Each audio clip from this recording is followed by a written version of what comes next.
Deep within the human experience, beyond the veil of outward appearance, lie the true motives behind our actions. At times, some individuals may seem cold and distant, their emotional unavailability making genuine connection appear difficult.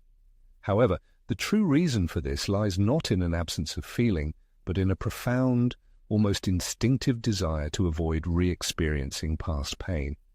This desire becomes an invisible shield, protecting them from new wounds.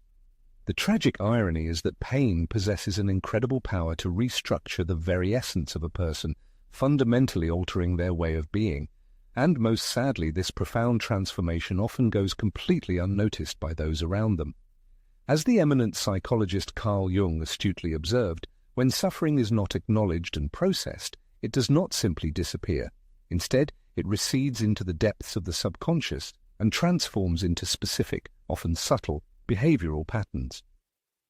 Those who have endured the deepest suffering unwittingly develop complex psychological defense mechanisms which sometimes remain invisible even to themselves.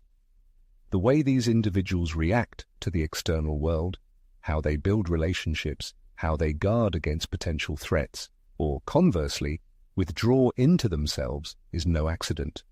Every such act is deeply structured at unconscious levels, carefully constructed to prevent the recurrence of that initial destructive pain. To view such behavior with judgment, without attempting to understand its origins, is akin to disdainfully looking at an old scar, while completely ignoring the deep and agonizing wound that preceded it. This is a superficial perspective that overlooks the full complexity of human experience. But there is an entirely different way of perceiving. It is a gaze that does not ask the accusatory question, "What's wrong with you?" but instead, with deep empathy, asks, "What happened to you?" It is precisely this empathic and understanding perspective that begins the process of transforming suffering into profound insight. It learns to see in every behavioral manifestation not a defect, but a valuable clue, a code, a detailed map to the hidden depths of the human soul. This is the key to true compassion and an opportunity to unlock entirely new horizons in understanding human behavior. The human psyche operates through a language of symbols, recurring patterns, and deep emotional responses, and any reaction that seems excessive or disproportionate is often merely an echo of old pain, persistently demanding to be seen. An exhausted soul does not seek pity or condescension. It yearns to be seen, and it is this compassionate perception that becomes the first step for the ego to cease acting out of inertia and begin conscious awareness. When an individual comes to understand that pain, though it shaped them, does not define their essence, it then becomes possible to gradually unravel the protective shell that once seemed an inseparable part of the self. This rigidity gives way to a space, still vulnerable but now tangible and authentic, where awareness begins to penetrate areas that were previously securely hidden and guarded. Some pain does not disappear without a trace. It transforms and reorganizes within a person, and if not accepted, it turns into active centers that continue to respond even when the source of the original threat has long passed. Carl Jung called these phenomena complexes, unconscious emotional structures with a psychic life of their own. These are not destructive elements, but rather defense mechanisms that the soul has built to cope with traumas that the ego could not have endured alone. Imagine an individual who, in their early years, encountered a profound sense of rejection. This experience does not always manifest in obvious forms. Sometimes it takes shape in silence, in a feeling of absence, or in glances that carried far more meaning than spoken words. Such unprocessed emotional impact, over time, transforms into a so-called rejection complex, deeply rooted in the psyche. Years later, this person may exhibit an extremely strong reaction to any perceived detachment or distancing, be it a concise, cold reply, a delayed message, or even just a neutral facial expression from another person. It is important to understand that this is not an exaggeration or an attempt at manipulation. It is the complex, activating, and the old emotional wound reasserting itself with the same raw intensity with which it first opened. As Carl Jung, the eminent psychologist, noted, "We all have complexes. The problem is when they begin to own us." When a complex is activated, it seems to consume an individual's consciousness, robbing them of the ability to think clearly. The person sinks into an emotional state whose nature they often cannot comprehend. This can manifest as inexplicable tears, disproportionately sharp emotional outbursts, a sudden urge for isolation, or a feeling of overwhelming emptiness triggered by what seems like a completely insignificant event. Nevertheless, such behavior is not irrational. It acquires perfect sense and logic within the complex. Emotional structure of someone who has experienced excessive pain. Individuals who have endured significant suffering often remain convinced for many years that their nature is overly complex, emotionally vulnerable, or excessively reactive. However, the truth is that such complexes function like an internal alarm system. This system activates when the unconscious picks up echoes of the past in current events, even if the ego may be unable to instantly establish cause and effect relationships. Such emotional cores do not dissolve under the mere force of will. Their transformation occurs only when they receive due recognition and acceptance. The path to this transformation begins with a special kind of inner dialogue or self-analysis. What part of me needs care and attention right now? Where does this powerful reaction originate? What exactly is this pain trying to protect or safeguard? Introducing awareness does not lead to the complete disappearance of a complex, but it effectively strips it of its unspoken subconscious control over an individual's behavior and emotions. Complexes should be viewed not as flaws or weaknesses, but as deep emotional memories imprinted in the psyche. When an individual learns to listen to these memories, free from fear or internal judgment, they cease their insistent shouting manifestation and begin to express themselves in a softer, subtle whisper. It is in this delicate whisper that the process of inner reorganization of the soul begins. The goal is not to erase or forget past experiences, but to create a special inner space where pain ceases to be isolated and reacting alone, and where it finally receives the necessary care, understanding, and healing. Distrust should not be confused with mere detachment or indifference. It is rather a survival strategy for a person who experienced deep trauma precisely in circumstances where they felt most protected and vulnerable. Returning to trust is not an effortless act. On the contrary, it is fraught with significant risk, a potential threat that the ego, in its tireless pursuit of self-preservation, learns to prudently circumvent. This is why, even in outwardly safe conditions, the inner essence or soul remains in a state of heightened vigilance. This is because the unconscious is unable to draw a clear line between current events and past experiences. It merely automatically identifies familiar emotional patterns and reacts accordingly. This constant state of internal readiness and alertness is nothing more than an adaptive response to a world that, at some point, lost its former reliability and came to be perceived as potentially threatening. The sources of this state can be varied. It may be rooted in an act of betrayal, in the painful rupture of significant emotional bonds, or in a profound emotional deficit where much-needed support was absent.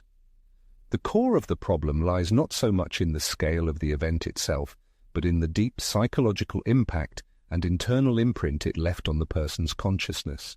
Once the feeling of distrust becomes firmly established in the psyche, the ego actively begins to erect an entire system of intangible barriers and internal fortresses. It proceeds to decipher fleeting glances, carefully weighs every silence, striving to anticipate potential failures and disappointments even before they arise. And if no clear signs of danger are found, the ego often constructs them in its imagination, all with one sole purpose: to prevent the person from being unprepared again in the face of pain or disappointment. Individuals in such a position sometimes do not wish to continue living this way, but they are even less inclined to re-experience the feelings that once caused them profound suffering. Distrust transforms into a kind of prism through which another person's words, intentions, gestures, and even expressions of affection are filtered. Everything is subjected to careful evaluation, meticulous analysis, repeated checking, and often thwarted at the outset, for belief can seem far more dangerous than rejection. Carl Jung, a profound thinker, understood perfectly that the psyche functions guided by defense mechanisms, not malice. The ego refuses to trust because it has learned a bitter lesson. Trust entails significant costs. However, over time, this very protection also begins to exact its price. The inability to experience genuine intimacy, for no one can form deep bonds while constantly anticipating a new wound. The path to recovery begins at the moment a person realizes that their reactions are conditioned by the past, not the present. When they understand that fear is rooted not in current reality, but in an emotional echo still reverberating within. It takes considerable courage to pause that inner alarm, even for a moment, and ask oneself, is this threat truly real, or is it just a memory guiding me? Trust does not mean instantly dismantling all defenses. On the contrary, it implies a gradual allowance of small emotional verifications of reality. It means realizing that the present can be entirely different, and that the other person is not responsible for the harm once inflicted by someone else. Distrust is not a failing, it is a response. But when the ego understands that it is no longer in a state of constant confrontation, it can gradually begin to find peace. There are moments when a person's inner world seems to disintegrate from within. Once unwavering trust cracks, interpersonal connections are perceived as a potential threat, and unbearable pain becomes an inseparable companion. During such periods, withdrawal becomes not a conscious choice, but a deeply ingrained protective instinct. A tormented soul, like a physically wounded organism, instinctively recoils from any contact, any intrusion, not out of a desire to manipulate others or an act of pride, but because any emotional interaction seems excessively risky. This is why it retreats into itself, erects invisible barriers, and freezes in silence. Such withdrawal, however, is often misinterpreted by others. People tend to interpret it as emotional coldness, complete indifference, or arrogant aloofness. Yet, from within, for the suffering entity itself, it is clear. This period of solitude represents a kind of psychic womb, a sacred space in which the soul seeks to restore its integrity after being torn apart by external or internal upheavals. It is in this inner darkness that the agonizing process of self-discovery occurs, an attempt to grasp one's own identity in circumstances where the surrounding world has lost its sense of security. The renowned thinker Carl Gustav Jung viewed such deep internal immersion as an integral part of the archetypal process of symbolic death and subsequent rebirth. An individual in such a state withdraws not because they have lost the will to live, but because they vitally need to find protection and gather strength to regain the ability to breathe and exist fully. And sometimes, in these moments, silence becomes the only possible language for someone who is just learning to acknowledge and articulate their deep pain. However, what is initially perceived as a saving refuge can, over time, turn into a true prison. What was once just a brief respite transforms into a persistent behavioral pattern. The defense mechanism intended to protect gradually becomes chronic alienation, and then what once offered salvation begins to suffocate. The individual's soul becomes accustomed to absolute independence from the external world, and the heart, even as it continues to beat, seems to reside behind tightly locked doors to which no one else has the key. Only deep self-awareness can initiate change in this situation. There is no need for haste in this process, but there is an urgent need for truth. It is about acknowledging that one may have withdrawn for survival, but also understanding that there is now likely no need to remain constantly alone. This inner presence begins to soften the rigidity of defense mechanisms, and slowly, alienation can transform into voluntary solitude, a viable space where being alone is no longer synonymous with complete disconnection. It is at this moment that genuine reconnection becomes possible. Reconnection with one's own emotional world, with others, with life itself. Not as it was in the past, but on a much more sincere and profound level. For those who have experienced a period of deep self-isolation are far better aware of when it is finally safe to open the door again, even just a little, step by step. Some individuals give the impression of absolute composure. They articulate their thoughts with unwavering conviction, demonstrate unshakable resolve, and their gait is confident, as if they always know precisely their path and purpose. However, beneath this meticulously constructed external perfection often lies a deep history of suffering, the suffering of a person who, at an early age, realized that showing vulnerability was not met with approval. The psychoanalyst Donald Winnicott deeply understood this pattern. In his research, he noted that children deprived of adequate emotional support and response formed a false self, a defense mechanism that concealed their true essence not by free choice, but out of acute necessity for survival. When a child's cry goes unanswered, the unspoken lesson learned is the need to remain silent. Over the years, this psychological dynamic transforms into what Carl Gustav Jung called the persona, a social mask that every person uses to some degree in society, but for individuals who have experienced deep suffering, it can become a true golden cage. In other words, a tool intended to facilitate adaptation to the external world gradually becomes an integral part of one's self-perception, one's very identity. The mechanism of control, once a reliable protection, now begins to bind and restrict, and deep within, the agonizing question constantly echoes, who would I be if I could just be myself? It's important to note that the persona itself is not the problem, as it is inherent to every person. Its function is to facilitate social interaction, protect our innermost world, and aid adaptation to diverse life circumstances. The true complexity arises when there is an excessive identification of the personality with this mask, when it ceases to be merely a functional tool and begins to be perceived as an integral part of the self, like a second skin. Notably, this phenomenon is particularly common in people who have experienced significant and profound suffering. Individuals who have endured deep rejection, humiliation, or abandonment often feel too vulnerable to expose their fragility. Consequently, they learn to project an unshakable strength, constantly creating the impression of complete control over the situation, and behave as if nothing from the outside can affect them. However, such an appearance is merely an illusion. It is only a protective shell. This shield often turns out to be elegantly constructed, intellectually refined and functional, yet invariably lonely, for the more rigid and unapproachable the persona, the more inaccessible the soul hidden behind it becomes. This is why people with deep inner wounds can sometimes be perceived as cold, detached, or even arrogant. Their essence is not like that. They are simply overly guarded to lower their barriers. The inner self has learned that expressing emotional experiences can have serious consequences, and excessive openness is fraught with risk. Therefore, it has built an entire system of invisible barriers, pre-prepared replies, indifferent smiles, automatic reactions, all to keep suffering securely locked away where no one from the outside could touch it. However, the persona is not absolutely invulnerable. It gradually cracks when, at a certain point, the inner world can no longer remain in the shadows, when the burden of loneliness becomes unbearable, when the soul's silence drowns out the outwardly displayed demeanor.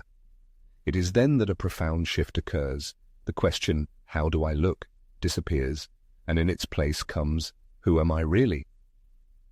And it is here that the healing process begins, not in the complete destruction of the persona, but in the weakening of the pressing need to hide behind it. For true strength is not in demonstrating false invulnerability, it is in allowing oneself to be seen in all one's authenticity, even while experiencing and enduring fear. Not all empathy originates from a genuine understanding of another's experience. Sometimes it stems from one's own unresolved emotional pain.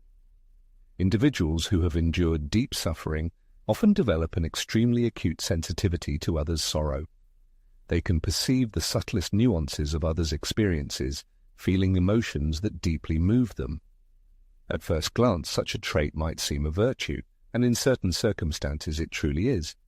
However, when this empathy oversteps its own boundaries and transforms into a means of escaping oneself, it loses its true meaning of presence and transforms into a projection.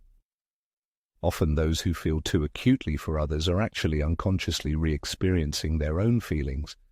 It's as if another person's pain becomes a reflection, a mirror for something internal that has not yet been fully acknowledged or accepted. Therefore, instead of delving into their own unhealed wounds, they attempt to heal in others what still remains open and painful within themselves. This process is subtle, almost invisible, but it is constantly happening. Such people give too much, they erase their own boundaries, constantly taking on the role of caretaker and savior. Over time, this becomes an integral part of their identity, their internal formula. I am the one who can understand, I am the one who can handle any situation, I am the one who supports others in their time of need. But behind this tireless giving often lies an unconscious attempt to avoid their own inner discomfort, because caring for someone else seems significantly safer than directly confronting what remains unresolved within one's own soul. Jung's concept of projection offers a profound understanding of the human psyche. When an individual is unable to adequately comprehend or accept something rooted within them, they tend to unconsciously externalize it, projecting it onto the surrounding world. In the context of excessive empathy, this mechanism manifests particularly strongly. The person projects their own, sometimes unconscious, pain onto others. Undoubtedly, such behavior can create the appearance of a deep connection, but it inevitably leads to exhaustion. The reason is simple. Any connection based on a fundamental imbalance cannot be sustainable. This immoderate empathy is typically accompanied by a state of profound emotional exhaustion. The individual feels depleted, worn out, as if perceiving and experiencing others' emotions to a much greater extent than necessary. Almost always, without realizing it, such a person builds relationships where they act as the endless giver and the other party as the constant recipient. This is not love in its healthy sense, but rather emotional codependency, skillfully masked as heightened sensitivity. The path to healing begins with a subtle yet profound internal shift. It lies in realizing that empathizing with others should not mean forgetting one's own needs and boundaries. True, genuine listening to another's pain becomes possible only when one has learned to listen to their own. Helping a neighbor does not mean taking on all their burdens, but rather moving together, accompanied by a clear awareness of one's own limits and capabilities. Authentic empathy does not arise from emptiness, but when one's own pain has already been acknowledged, processed, and integrated within. In such a case, it transforms into a stable, reliable presence. It is not excessive, does not seek to save, but remains simply available. For only those who have found the ability to care for themselves can be whole and supportive for others without losing their own essence. It is this kind of empathy that truly heals. It is quiet, humble, and profoundly human in nature.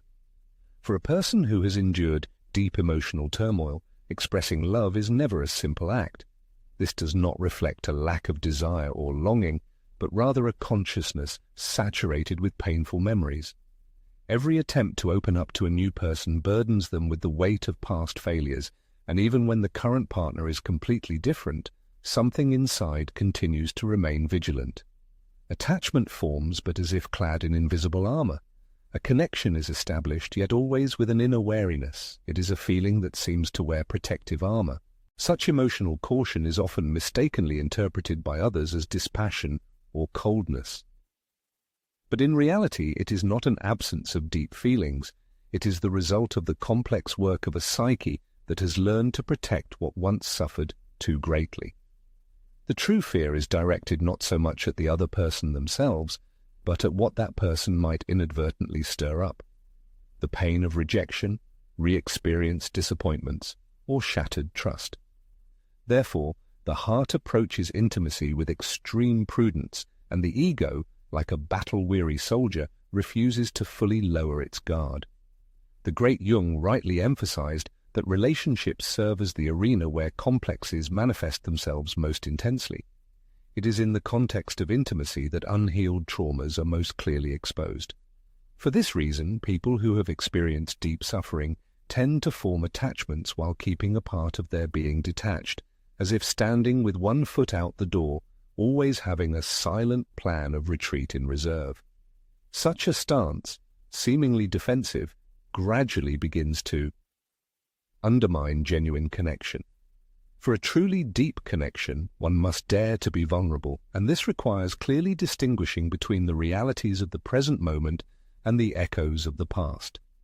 The current partner is not the one who caused pain before, yet old trauma persistently seeks to interpret everything through the same distorted lens.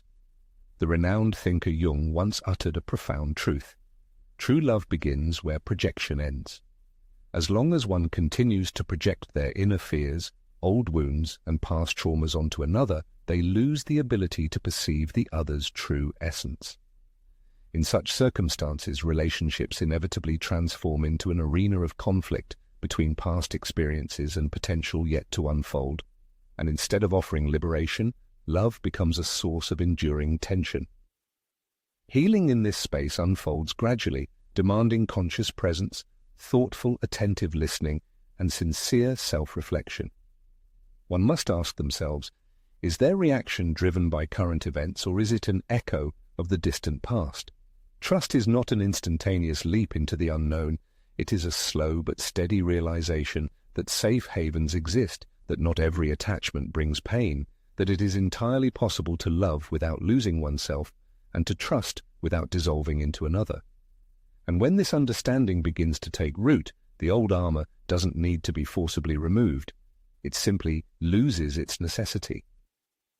There are individuals who silently bear an immense burden of existence.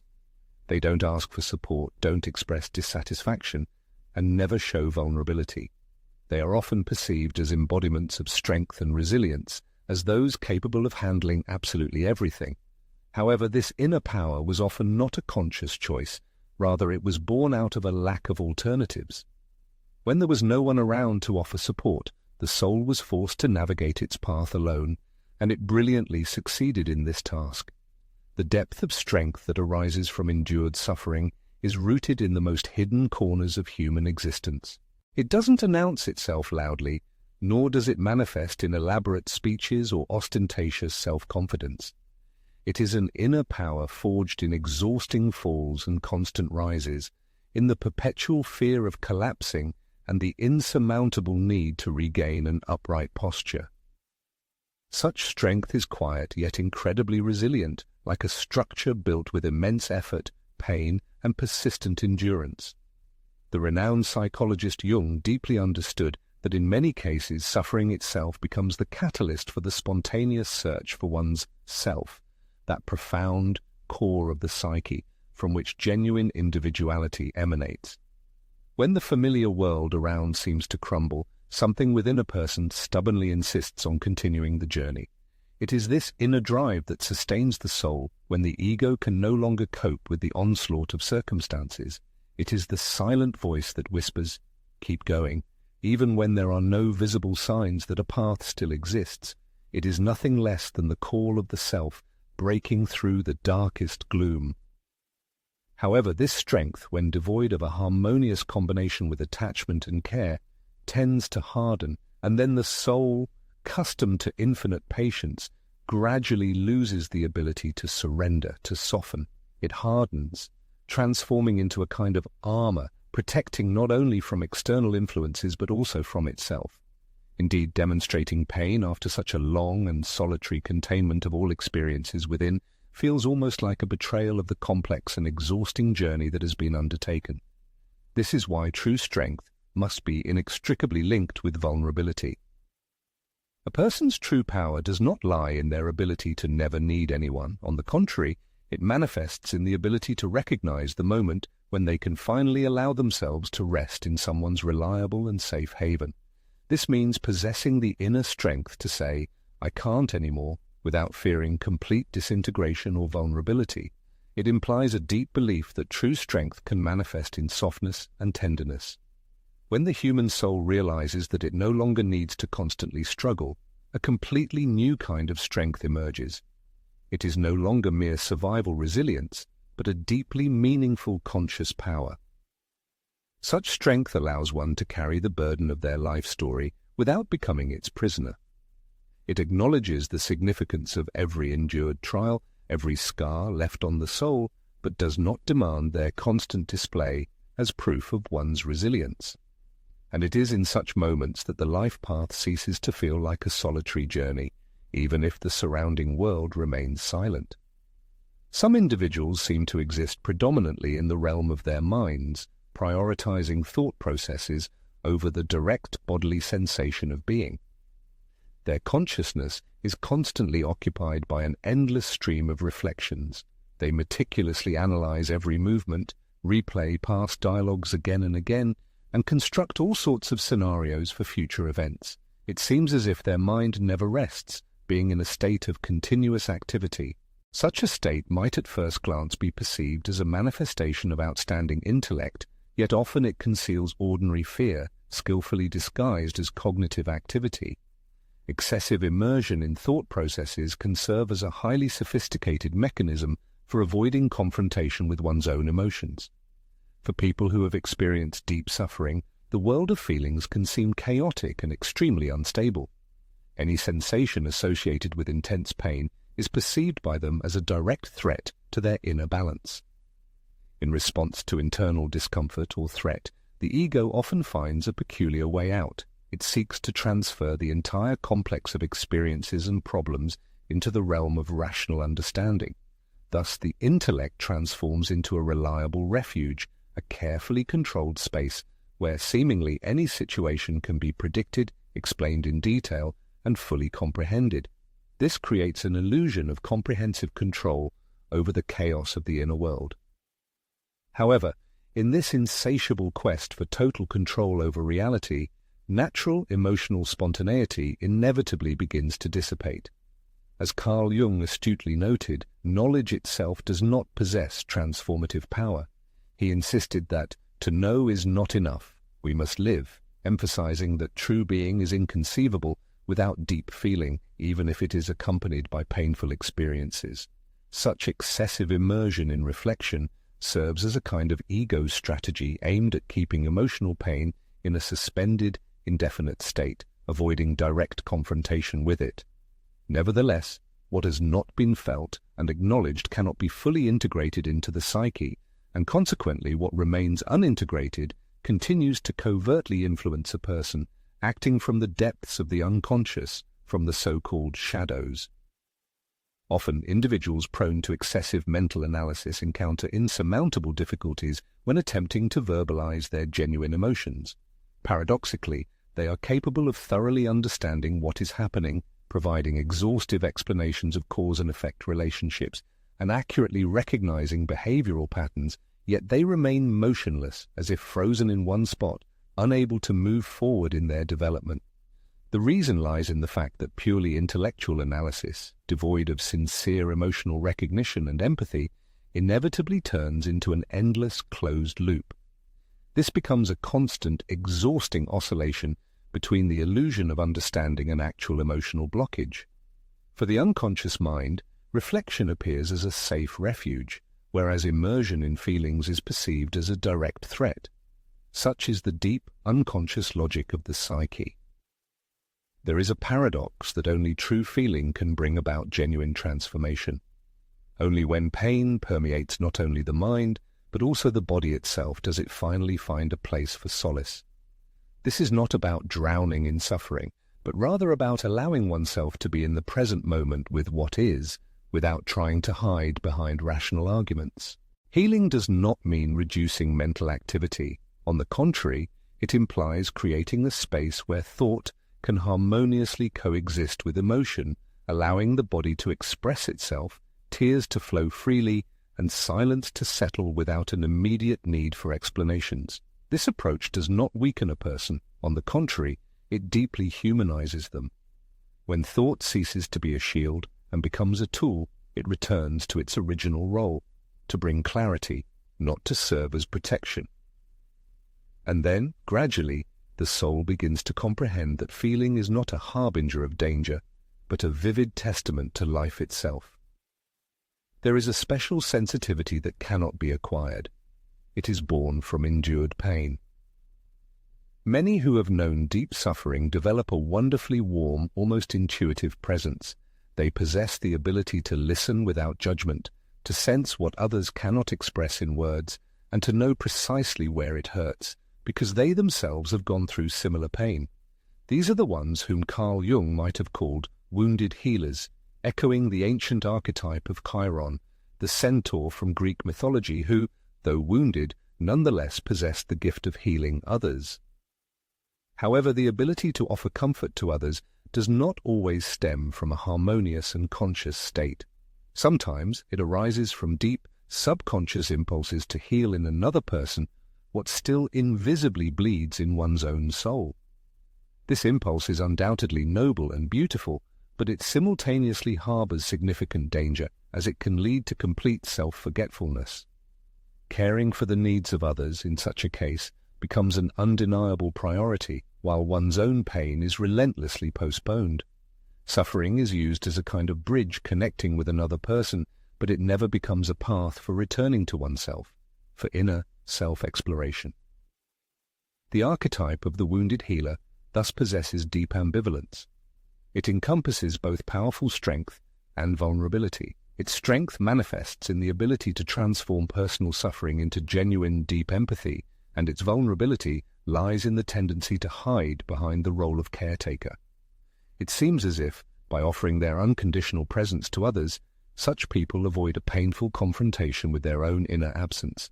This is precisely why those who tirelessly care for everyone around them often feel a piercing loneliness deep down.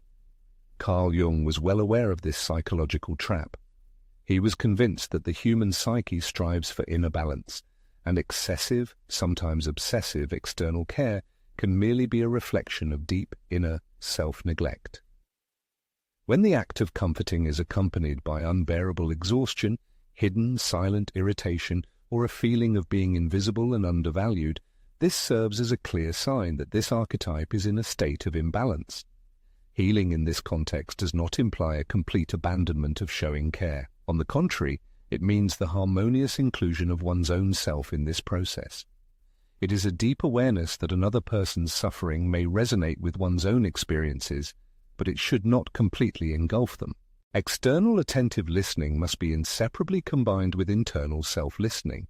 One can be present, offer support, but is not obligated to carry the full weight of others' troubles.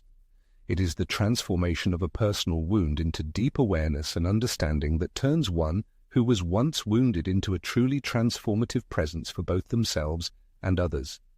When this fundamental inner shift occurs, showing care ceases to be merely a way to escape something or flee from oneself, becoming a conscious choice. This happens not because there is an obsessive need to save someone, but because one has learned to walk their own path with their pain and, as a result, is now able to truly respect the suffering of others. Lowering expectations can sometimes be perceived as a sign of maturity, but often it is merely a manifestation of deeply ingrained self-protection. When an individual has repeatedly encountered deception, betrayal, or neglect, the very concept of hope begins to seem threatening to them. Forming any expectations in such a case appears as an unjustified risk. Consequently, in order to avoid repeated disappointments, the human soul instinctively builds defenses. It begins to expect the minimum, desire less, or even anticipate the worst outcome. And behind this seemingly rational strategy lies nothing less than pain that has not yet been properly understood and healed. Such a way of existence, while it may seem like a safe haven, is in fact deeply limiting. By consciously or subconsciously lowering expectations to avoid potential pain and disappointment, one inevitably narrows their receptivity to the fullness of life. As a result of this defensive mechanism, interpersonal connections lose their depth, dreams cease to soar freely in the imagination, and genuine excitement is replaced by excessive caution. Moreover, any potential joy is overshadowed by an underlying fear of loss. As Carl Jung noted, the soul strives for continuous expansion. This means that, in its deepest essence, the human psyche yearns for growth, seeks new experiences, creativity, and love. However, when it is traumatized by deep disappointment, it instinctively retreats. This retreat occurs not due to a lack of desire, but due to uncertainty in the ability to cope with another fall or shattered hopes. In this context, lowered expectations serve as nothing more than a symptom of a person who once placed great hopes on something that never materialized. It is important to understand that such behavior is not a manifestation of weakness. It is rather a complex defense mechanism, a kind of emotional containment built to preserve an individual's psychic integrity. However, when this inner barrier hardens and becomes rigid, life begins to be perceived and lived only halfway. All possibilities are strictly filtered through the lens of fear, and everything beyond one's immediate control begins to be perceived as a potential threat. Recognizing a certain behavioral pattern, especially one related to avoiding vulnerability, serves as the initial step toward weakening it. This is not about a thoughtless return to naive belief in the best, but rather about gradually allowing hope into one's life, even without full certainty of the outcome. It is the understanding that one can desire something without internally crumbling if what is desired does not come to fruition. Opening the heart does not imply reckless candor, but neither does it mean completely avoiding deep connections. The resurgence of hope is not a sign of naivety, but true courage. It is the bravery to acknowledge that despite all of life's vicissitudes, an individual still strives to live authentically, realizing that existence offers no guarantees, and that beneath the veil of past wounds, there still exists a part of him or her that yearns to feel, actively participate in life, and dream. For it is precisely in this readiness for openness, even minimal, that the human soul regains its capacity for expansion, and with it, life itself becomes more complete. Not every pain disappears without a trace immediately after the event that caused it has concluded. Some deep experiences can continue to resonate within a person for many years, and this happens not because someone consciously clings to suffering, but because certain aspects of these events were never properly processed, understood, or definitively concluded. In such circumstances, the past ceases to be merely a distant memory.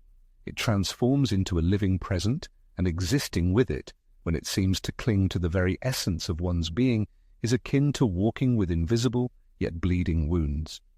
The true weight of these wounds can only be understood by the one who carries them. The renowned thinker Jung once stated, "What we resist persists." Indeed, rarely does anything provoke such powerful internal resistance as psychological grief. This is not the sorrow directly associated with death, but rather a deep sadness for what never happened. Unrequited affection, love that did not stand the test of time, a lack of a complete childhood, words that remained unsaid, or unfulfilled dreams and unrealized opportunities.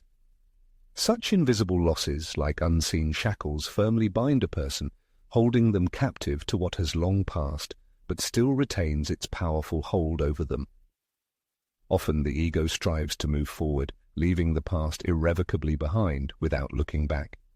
It develops various defense mechanisms: denial of reality, minimization of the significance of what happened, and rationalization of painful memories. However, the soul, unlike the ego, does not tolerate haste. It needs its own time for reflection, an inner space for acceptance, and impartial truth about what has been experienced.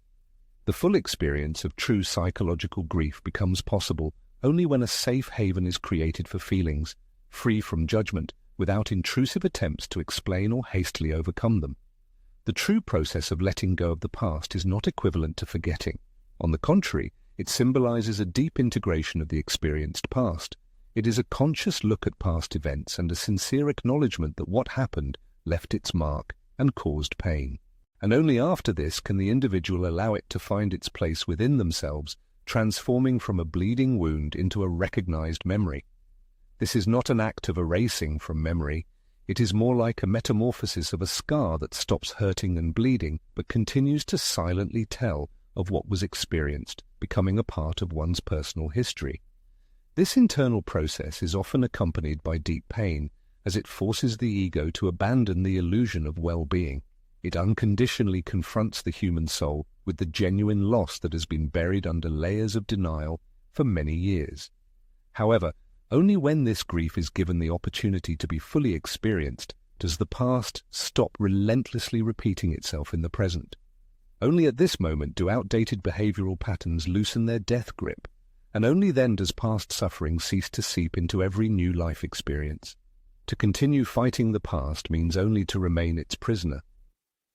To allow it to leave is a quiet but profound act of courage. It symbolizes an inner agreement with the statement, "I accept what happened, but I no longer need to live based on that experience." And in this act of acceptance, something dissolves. It does not disappear without a trace, but finally finds its proper place where it can exist without consuming everything around. When grief reaches its completion, the present becomes tangible, and the future at last ceases to be merely a reflection of what caused pain, transforming into a true space for creation. Behind every defense mechanism lies a story, and behind every such story lies an unquenchable urge to continue living. An individual's behavior, having experienced excessive suffering, should not be perceived as flaws. Rather, they are reactions formed in chaos, silent ways the psyche found to endure the unbearable. Carl Jung deeply grasped this truth. He understood that pain does not rebuild us by making us cruel, but rather reorganizes our internal structure to ensure our survival. What is sometimes perceived as detachment or emotional coldness may actually be a deeply ingrained containment mechanism. Apparent distrust often turns out to be a defensive reaction.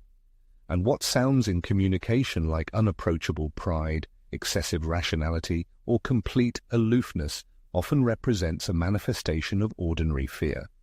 This is a fear that was learned by the person at too early an age and repeatedly amplified throughout life until it formed a stable personality structure. This is why true healing begins not with judgment or condemnation, but with attentive listening. It does not require a complete severance of ties, but implies a sincere and deep presence.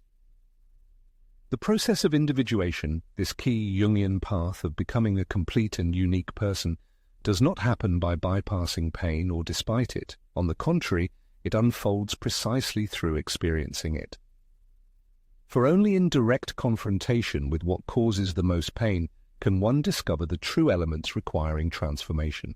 And when the light of awareness is shed on those aspects of the inner world that have long been hidden, denied, or forgotten, the process of rebuilding one's entire inner history begins, leading to greater wholeness. Once pain is acknowledged, it ceases to be an incomprehensible and blind burden, transforming into a significant point of contact with one's own depth. The wound itself does not disappear, but its position changes. It ceases to be the central axis of existence and becomes merely one of its components. As a result of this deep psychic reorganization, a person gains something that no theoretical concept can provide, a genuine and complete presence in their own experience. The healing process rarely represents a linear movement, and it very rarely develops rapidly, yet its achievement remains entirely feasible. This deep path to recovery begins the moment one shows readiness to look beyond the visible manifestations of behavior, both their own and that of others. It is then that one realizes that others are not inherently difficult or intentionally causing problems. On the contrary, they are simply trying to exist, using the tools and resources available to them, just like each of us. In this understanding, true empathy is born, and with it the opportunity for a person to become more human, more whole, and ultimately more free. For once pain is acknowledged and accepted, it ceases to define the essence of the personality. Instead, it becomes a catalyst, revealing new facets of the inner world. And perhaps it is precisely in this that the true paradigm shift lies, in the realization that suffering is not the end of the journey, but rather a kind of threshold, a call to return to oneself, an invitation to finally live in harmony with truth, not despite what caused pain, but precisely because the decision was made to face it head-on, showing courage and awareness.